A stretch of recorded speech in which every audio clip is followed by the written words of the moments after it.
Hello and welcome back to the Hazzabhajan YouTube channel. It is Harry here, and today it is time to continue on with the Nation Roulette series, where I look at football in all the countries, or as many of the countries as physically possible, that scatter the earth on which we live. And I believe this is the 15th episode of the series, so a little bit of a landmark, but if you've missed any of them out, there is a playlist link down in the description for you to check them out at your own leisure. In today's installment, we're covering our first Asian nation of the series, which is quite surprising considering we are, as mentioned, 15 episodes in, but it is the only continent that we haven't explored thus far, barring of course Antarctica, but that is now about to change, as we are looking at football in the rather large but rather unpopulated country of Mongolia. Mongolia are a country who were in the football news recently, but for all the wrong reasons, as during the World Cup qualifier against Japan on the 30th of March, they managed to concede 14 goals without scoring one. But is that the country's record defeat of all time? Well, you're going to find out as we take a dive into the footballing scene in Mongolia. If I say to you the country Mongolia, I presume the first thing that may come to your mind is the Mongolian Empire, which was at one point the largest land empire on Earth, led by the ruthless leader Genghis Khan. However, in the 17th century, it was absorbed by the Qing dynasty, which became the rulers of their neighbours to the south, China, at around the same time, but they wouldn't relinquish control of the Mongolian land until 1911, and 10 years later, Mongolia declared complete autonomy from China. The country is actually the 18th largest in the entire world in terms of its size, but it only has the 137th highest population of people living in it, as only 3.5 million people live in around 1.56 million kilometers squared of land. When it comes to their most popular sports, football is not number one, and nor is it even in the top 3. By a country mile, the most beloved sport in Mongolia is wrestling, with archery and horse racing coming in second and third, and all of those three are dubbed the Three Games of Men and feature in the annual national festival on July the 11th, which is seen to be the anniversary of the Mongolian Revolution. An influx of sports during the 1960s included the likes of table tennis, judo, gymnastics and motorcycling, although a football federation was actually set up in 1959, 13 years after the first official football match was alleged to have taken place in the country, meaning that football was somewhat ahead of the curve, but it didn't garner much popularity or attention amongst the masses. In 1960, the country would play their first match against North Vietnam, although they would go on to lose 3-1. But after this, the national team went almost completely inactive for 38 years until 1998, when they were finally affiliated into both FIFA and the AFC. However, given the general lack of popularity or care for the sport at the time, they didn't really make any waves on the international scene during their fledgling years.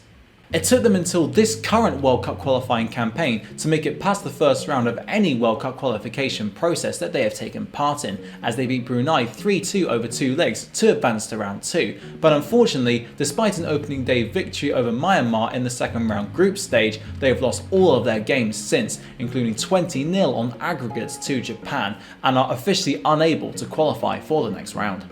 Furthermore, they are yet to qualify for the Asian Cup either, although they were involved in a rather bizarre scenario in 2019 qualifying.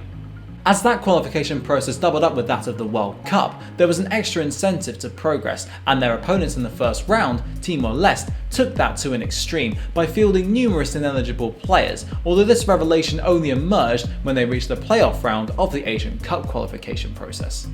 After they had been found out, the country was disqualified immediately, and all of their games that they had played beforehand were awarded as 3-0 wins to their opponents, which included their very first tie against Mongolia, whom they'd actually beaten 5-1 on aggregates. Mongolia must therefore be one of the very few teams to have been awarded wins by default, yet still not progress into the next round, as when FIFA awarded them automatic 3-0 wins for both of their games against Timor-Leste, it was 2 years on from those matches, and so it would have been quite difficult to reinstate them, given how deep the qualification process was by that point. Their current FIFA ranking is a lowly 190th, although they have been as high as 160th and as low as 205th, and their record win is a 9-0 trouncing of the Northern Mariana Islands. However, their record defeat is not the one which they recently suffered at the hands of Japan, but instead it was when Uzbekistan went one better in 1998, as they stuck 15 past the presumably hapless Mongolia side. Unfortunately, their record goal scorers and appearance holders have names which are very difficult for me to pronounce, but I will try my best, but I can only apologise in advance. And those players are Bayaskalangin Garit Magnai, Donovrovin Lumengarav and Norjmugin Sedembal on 35 caps as their record appearance makers, and Nyam Osoru Nadambald and that man Lumbengarav again on 8 goals apiece for their top scorers. I mean, you look up those names and try to pronounce them yourselves, because I presume they'd be a bit difficult for our tongues, but I tried my best, but I'm pretty certain, in fact I'm 99.999% certain that I have completely butchered them, and again, I profusely apologise. Moving away from my awful pronunciations, there are currently huge strides being made in Mongolian football in order to try and raise its profile, thanks in no small part to FIFA's goal project, which was reflected in their progress to round 2 of the World Cup qualification process for the first time just a couple of years ago. Their win over Brunei was huge for the sport's popularity, as according to Captain Sedembal, many of the populace started to give more attention to the national team over the Premier League or La Liga whenever they were playing. In an interview with FIFA, Sedembal said that he grew up playing on grounds which were primarily made of dirt, but that he was also excellent at wrestling and horse racing, which is what he was encouraged to take up, and which are, of course, 2 of the 3 most popular sports in Mongolia at the moment. But he, like more and more people so it seems, was always entranced by football, and as a result of the greater variety and number of pitches within the country, more space has been given to allow it to develop.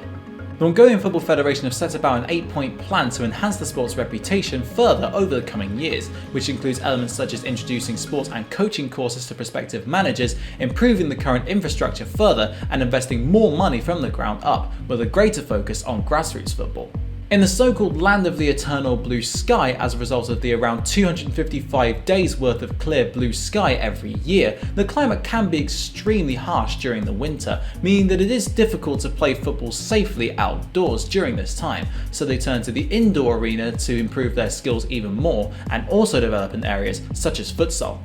Of course, that defeat to Japan is a huge setback, make no mistake about it, but provided the plans come to full fruition, you could probably expect a qualification for at least the Asian Cup at some point in the future, although there is still a long way to go, I feel, before a World Cup can be reached. Their national championship was created in 1955, and it originally took the form of a round-robin format containing just 5 teams, and the first ever league season was won by a team called Soyol, which, translated into English, means culture.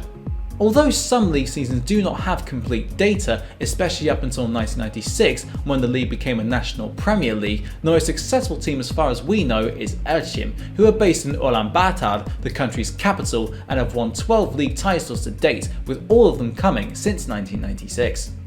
Behind them are Tengerin Budnud on 9, and then Alda, Kangerid and Kulduma on 4 apiece, and last season's champions were first-time winners in the form of Athletic 220 Club. Rather painfully though, despite only 18 games being played, with it currently being a 10-team league in which 2 are relegated, last place Sumida Gepro lost all 18 of them, conceding 97 goals and only scoring 7 times in the process. That's gotta hurt. Currently, 8 of the teams in the league are based in the capital city, with only 2 hailing from outside of it, and perhaps unsurprisingly, the title has stayed in Ulaanbaatar for 11 straight years, with the last time that a team from outside of it managed to win the league coming back in 2010, with Kangerid's 4th and to date last league triumph.